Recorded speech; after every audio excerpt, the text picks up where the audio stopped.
Welcome to the first episode of Wellington's own The Adult Potato. I'm Fiona Tater, and I would like to introduce you to one of Wellington's newest residents, Chad's Bud. Welcome to Wellington, Chad. Thank you for the warm welcome, Fiona. I'm looking forward to getting to know everyone and becoming a part of this community. I'm sure I'm going to love it here. Don't get your hopes up.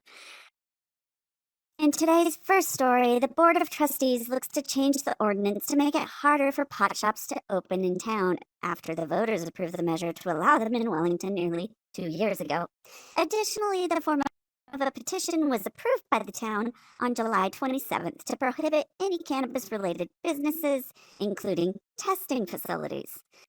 Said one resident, "We may be high, but we're not delusional. We're smoking weed here, not meth." Potential shop owners are offering bags of chips and bathrobes for all residents that show up to the next trustees meeting to voice their concerns. Wellington's new middle high school completed their first fall semester with particular emphasis on one specific core value: innovation. We believe challenges drive change. If that's the case, there's going to be a lot of change coming as... What is this? No, that can't be right. Parents at Wellington's new middle high school were understandably upset after receiving an email from the principal informing them about the level of copper in the drinking water at nearly 4 times the legal limit. The extremely high levels were found when a chemistry class tested the drinking water as part of a lab experiment. While the principal was notified immediately, he didn't notify the parents until weeks later. Nearly a dozen children are already showing signs of copper poisoning at the school. On the bright side, Wellington High School is now looking to offer classes in wastewater certification. Something's not quite kosher in the town's Finance Committee Advisory Board. Even though multiple people applied for positions, nepotism reigns with the Board of Trustee liaison and the Finance Committee's chair both coming from the Dick Gator family. Although kosher would likely be the last thing on the Christian nationalist husband and wife pair's mind. Additionally, with over 10 meetings and agendas posted since its inception in May of 2022, no minutes or recordings of these meetings appear on the town's website or its YouTube channel. Under the That's So Wellington tag, earlier this year, the Let's Talk Wellington Facebook page took a totalitarianism turn. Previously, the group posts were able to be viewed by the public and only members could post.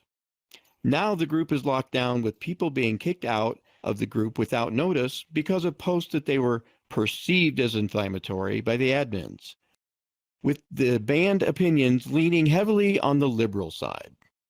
Some people try to draw some parallels to Twitter silencing the conservatives, but what they don't mention is that everyone can read all the posts on Twitter. This community group on Facebook has now made all posts in the group private, blocking town information to anyone that does not pass the admin sniff test.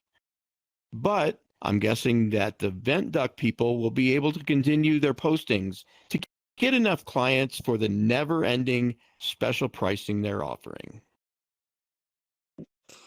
In small business news, the new comedy nights at Sparge Brewing are giving locals something to smile about. The first Wednesday night of each month hosts a handful of comedians to entertain you while you have a few beers and grab food from the food truck or Slurps that's a couple doors down. Grab tickets online or head over to Sparge to get more information.